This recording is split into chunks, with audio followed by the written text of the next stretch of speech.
بس آپ ماشاء اللہ ہمت کرنا، ٹھیک ہے نا؟ اللہ تعالیٰ آپ کو بہت زیادہ استقامت دے، استحکام دے، ترقی دے۔ تو باقی یہ ہوتا ہے کہ انسان جتنی محنت کرتا ہے نا، تو اللہ تعالیٰ، ہمارے حضرت جی دامت برکاتہم یہ فرمایا کرتے ہیں کہ اللہ تعالیٰ انسان کی محنت کو کبھی بھی رائگاں نہیں فرماتے۔ تو جب انسان اللہ تعالیٰ کو پانے کی اور اللہ تعالیٰ کی محبت، معرفت کو اپنے دل کے اندر بسانے کی محنت کوشش کرتا ہے، تو اللہ تعالیٰ انسان کو اس کی ہمت، محنت، کوشش سے بڑھ کر اللہ پاک عطا فرماتے ہیں۔ تو یہ اللہ پاک کا نا خاص فضل ہوتا ہے۔ تو باقی یہ ہوتا ہے کہ جو شیخ ہے وہ تو ایک اللہ پاک نے وسیلہ بنایا ہے، اور اس میں ہمارے حضرات یہ بات بھی فرمایا کرتے تھے کہ شیخ کی جو مثال ہے وہ تو ایک کہہ لیں کہ پانی کی ٹونٹی کی طرح ہوتی ہے۔ تو پانی کی ٹونٹی کے نیچے اگر ہم ایک چھوٹا گلاس رکھ دیں تو وہ بھر جائے گا، اور جگ رکھ دیں وہ بھر جائے گا، اور ایک بالٹی رکھ دیں وہ بھر جائے گی، اور ایک بہت بڑا ٹب رکھ دیں وہ بھر جائے گا، اور بہت بڑی دیگ رکھ دیں وہ بھر جائے گی۔ تو مقصد ان کے بات کرنے کا یہ ہوتا ہے کہ شیخ کی طرف سے تو فیض جاری ہے، فیض آ رہا ہوتا ہے، یعنی ٹونٹی میں سے پانی تو آ رہا ہے۔ اب ٹونٹی میں سے پانی جس برتن کے اندر جا رہا ہے، اب اس برتن کے ظرف پر منحصر ہے، ٹھیک ہے نا، کہ اس کے اندر کتنی استعداد ہے، کتنی اس کے اندر طلب ہے، اور کتنی اس کے اندر جو ہے نا وہ فیض کو، پانی کو اپنے اندر جو ہے نا سٹور کرنے کی کیپیسٹی ہے۔ تو اسی طرح سے سلسلے کا روحانی فیض تو شیخ کے دل سے آ رہا ہوتا ہے۔ اب آگے مرید پر ڈیپینڈ کرتا ہے کہ مرید ایک گلاس جتنا طلب بھرا دل لے کے بیٹھا ہوا ہے، یا مرید جگ جتنا طلب والا دل لے کے بیٹھا ہوا ہے، یا وہ بالٹی جتنا بڑا طلب والا دل لے کے بیٹھا ہے، ٹب والا بڑا طلب والا دل لے کے بیٹھا ہے، یا بہت بڑی دیگ جتنا بڑا طلب والا دل لے کے بیٹھا ہے۔ تو جتنا طلب لے کر انسان بیٹھے گا،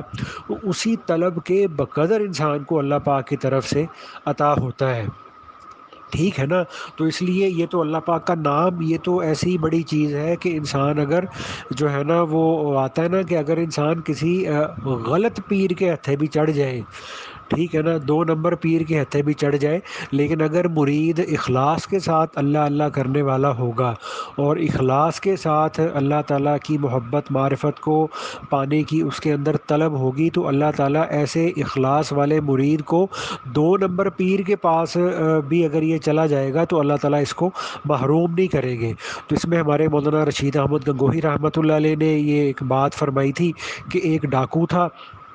وہ بوڑھا ہو گیا، تو اب اس کے اندر، جسم کے اندر اتنی طاقت قوت نہ رہی کہ اب وہ ڈاکے مارتا، چوریاں کرتا۔ تو پرانے وقتوں کی بات تھی، تو اس نے سوچا کہ بھئی اب میں کیا کروں کہ دنیاوی گزر بسر میرا اچھے طریقے سے ہوتا رہے۔ تو اس نے دیکھا کہ یار یہ جو پیر لوگ ہوتے ہیں نا، جو مشائخ ہوتے ہیں، تو ان کی دنیا کے اندر جناب بڑی واہ واہ ہوتی ہے، بڑا ان کا پروٹوکول ہوتا ہے، اور بڑا لوگ ان کو ہدیے، نذرانے، تحفے، تحائف، کھانا پینا بڑا کچھ دیتے ہیں، تو وہ یہ پیر بن جاتے ہیں۔ تو اس نے وہ جناب کسی جگہ پہ جا کے بیٹھ گیا، داڑھی اس نے بڑھا لی، اور مشائخ والا لباس پہن لیا، بیٹھ گیا پیر بن کے۔ تو اس کے پاس ایسا ہوا کہ وقتاً فوقتاً کچھ لوگ آنا شروع ہو گئے، اس کے ہاتھ پہ بیعت ہو گئے۔ اب وہ تو تھا ہی 2 نمبر، اس کو تو آتا جاتا ہی کچھ نہیں تھا۔ تو اب اس کے پاس ایسا اللہ کا کرنا ہوا کہ اس کے پاس نا 4 مرید اللہ نے اس کو ایسے دیے جو بالکل سچی طلب والے تھے، مخلص تھے،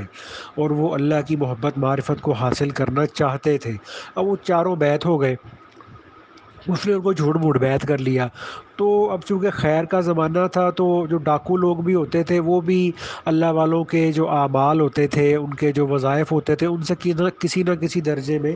آگاہ ہوا کرتے تھے۔ تو اس نے ان کو کبھی کہہ دینا جی اب تم یہ پڑھنا شروع کر دو، اب تم اتنے 100 دفعہ یہ پڑھنا شروع کر دو، اور اس کے بعد اتنی دفعہ تم اب یہ پڑھنا شروع کر دو۔ تو اس کو وہ جھوٹ موٹ سے وہ ذکر بتاتا رہا، لیکن وہ جو چار جو مرید تھے، وہ اخلاص کے ساتھ محنت کرتے رہے، کرتے رہے، کرتے رہے۔ تو حضرت گنگوہی رحمۃ اللہ علیہ فرماتے ہیں کہ اللہ کا کرنا ایسا ہوا کہ وہ وقت آ گیا کہ وہ چاروں مرید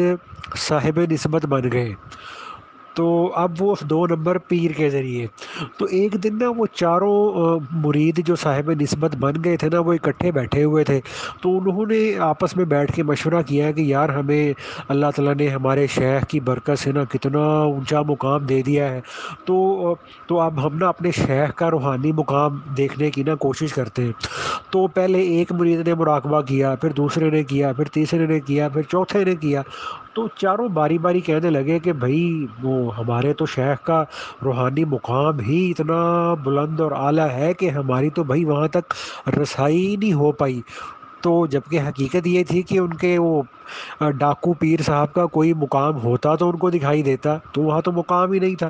تو وہ چاروں جو صاحب نسبت مرید تھے نا، ایک دن اپنے شیخ سے کہنے لگے کہ حضرت، تو اللہ تعالیٰ نے آپ کو اتنا اونچا روحانی مقام عطا فرمایا ہے، تو ہمیں بھی اپنے اس روحانی مقام کے بارے میں نا کچھ ہمیں ارشاد فرمائے کہ اتنے بلند منصب پہ اللہ نے آپ کو فائز فرمایا کہ ہم بھی وہاں تک نہیں، ہماری بھی نظر وہاں تک نہیں پہنچ پا رہی۔ تو اب وہ جو پیر صاحب تھے، جو ڈاکو پیر صاحب تھے، وہ رونے لگ گئے اور کہنے لگے کہ بھائی تم لوگ مخلص تھے، تم سچی طلب کے ساتھ اللہ کو پانے نکلے تھے، تو تمہیں اللہ نے ایک 2 نمبر ڈاکو پیر کے پاس پہنچا کر بھی تمہیں اللہ نے محروم نہیں چھوڑا، تو اللہ نے تمہیں اپنا وصل عطا کر دیا۔ تو کہنے لگا کہ بھائی اب تم لوگ چاروں ایسا کرو کہ مجھے بھائی اپنے بیچ میں بٹھا کر میرے اوپر توجہ کرو اور مجھے اللہ والا بناؤ۔ تو پھر حضرت گوہی رحمۃ اللہ علیہ لکھتے ہیں کہ پھر ان چاروں جو صاحب نسبت مرید تھے، ان چاروں نے بیک وقت اپنے اس وہ جو ڈاکو پیر صاحب تھے نا، ان پہ توجہ کی اور ان کو بھی اپنے وقت کا نا بہت بڑا اللہ والا بنا دیا۔ تو اللہ تعالیٰ اخلاص سے اپنا نام لینے والوں کو نا کبھی بھی محروم نہیں کرتے۔ تو پیر کیسا بھی ہے، شیخ کیسا بھی ہے، میں نے یہ دیکھنا ہے کہ میری طلب کیسی ہے، میں نے یہ دیکھنا ہے کہ میرا عزم کیسا ہے، میں نے یہ دیکھنا ہے کہ میرا جذبہ کیسا ہے، میرے اندر اللہ کو پانے کی طلب اور تڑپ کیسی ہے، ٹھیک ہے نا۔ تو اس طرح ایک اور واقعہ ہے، مولانا زکریا صاحب رحمۃ اللہ علیہ نے وہ اپنی کتاب کے اندر لکھا ہے، وہ یہ فرماتے ہیں کہ اسی طرح سے ایک مخلص مرید تھا، تو وہ ایسے ہی کسی دنیا دار پیر کے ہتھے چڑھ گیا۔ تو اب اس کا جو پیر تھا، وہ اس کی کوئی کھیت تھا، کوئی زمین تھی، تو اب وہ اس پیر کے پاس تو باطنی اعتبار سے تو تھا ہی کچھ نہیں، وہ تو خالی تھا بیچارہ۔ تو یہ ایک مرید اس کے پاس چلا گیا، اس سے اللہ کا نام حاصل کرنے کے لیے، اللہ کی محبت معرفت کو پانے کے لیے۔ تو اب وہ جو 2 نمبر پیر تھا، اس نے اپنے اس مخلص مرید کو کہا کہ جاؤ، یہ ہمارا کھیت ہے، اس میں صبح سے لے کے شام تک کام کیا کرو، تو ہم تمہیں جو ہے نا وہ کوئی روحانی مقام عطا کرنے کے بارے میں کچھ سوچیں گے۔ تو اب وہ بیچارہ مخلص مرید تھا، وہ صبح سے لے کے شام تک اپنے شیخ، وہ جو ڈاکو شیخ تھا یا 2 نمبر شیخ تھا، اس کے کھیت میں کام کرتا رہتا کرتا رہتا کرتا رہتا کرتا رہتا۔ تو اب اس کو ایک لمبا عرصہ گزر گیا اپنے شیخ کے کھیت میں کام کرتے ہوئے۔ اب شیخ صاحب کے اپنے پلے کچھ ہوتا تو آگے اس کو منتقل فرماتے۔ تو مولانا زکریا صاحب رحمۃ اللہ علیہ لکھتے ہیں کہ اس وقت میں کیا ہوا کہ اس وقت میں جو دنیا میں جو 40 کتب ہوتے ہیں نا، ان میں سے کسی کا انتقال ہو گیا، تو باقی جو 39 کتب تھے نا، ان کا اب اجلاس ہو رہا ہے۔ اب وہ سوچ رہے ہیں کہ جی اب ہم وہ خالی جگہ جو ایک کتب صاحب کے انتقال سے خالی ہو گئی ہے، اب اس کو پر کیسے کیا جائے، ٹھیک ہے۔ تو اب انہوں نے جب مشورہ کیا تو پورے عالم پر انہوں نے جب اپنی روحانی نگاہ فرمائی، تو ان کو اللہ پاک نے یہ منکشف فرمایا کہ بھئی وہ دنیا کے فلاں خطے کے اندر، ہندوستان کے اندر ایک آدمی، ایک مرید ہے، وہ ہتھے تو 2 نمبر پیر کے چڑھا ہوا ہے، لیکن بڑی ہی محنت کے ساتھ، بڑے ہی اخلاص کے ساتھ، بڑی ہی سچی طلب کے ساتھ وہ محنت اور مجاہدے میں، ذکر اذکار میں لگا ہوا ہے۔ تو بس ان 39 جو کتب تھے نا، ان کا پھر اس پر اتفاق ہو گیا، مشورے میں طے ہو گیا کہ جی 40واں جو ہم نے کتب مقرر کرنا ہے نا، وہ اس کھیت میں کام کرنے والے مرید کو منتخب کیا جائے۔ تو ان 39 جو کتب تھے نا، انہوں نے وہی اپنے مقام پر بیٹھے بیٹھے اس مرید پر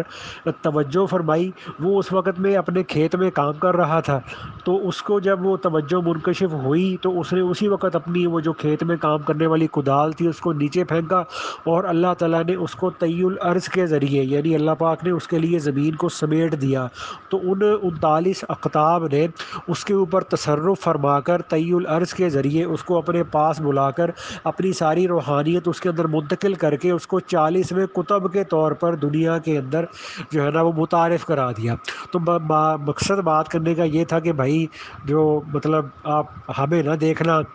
ٹھیک ہے نا، کہ مطلب آپ نے کس کا ہاتھ پکڑ لیا ہے اور کس کا واسطہ آپ نے مطلب بنا لیا ہے اللہ کو پانے کے لیے اور اللہ کی محبت معرفت کو حاصل کرنے کے لیے۔ تو اس چیز کو نہ دیکھنا کہ بھائی ٹھیک ہے نا، تو بس آپ محنت کے ساتھ، اخلاص کے ساتھ، طلب کے ساتھ، تڑپ کے ساتھ، تقوی کے ساتھ، اتباع سنت کے ساتھ، گناہوں سے بچنے کے مجاہدے کے ساتھ بس آپ چلتے رہنا۔ انشاءاللہ تعالیٰ اللہ تعالیٰ اخلاص کے ساتھ اللہ اللہ کرنے والے کو کبھی بھی محروم نہیں فرماتے۔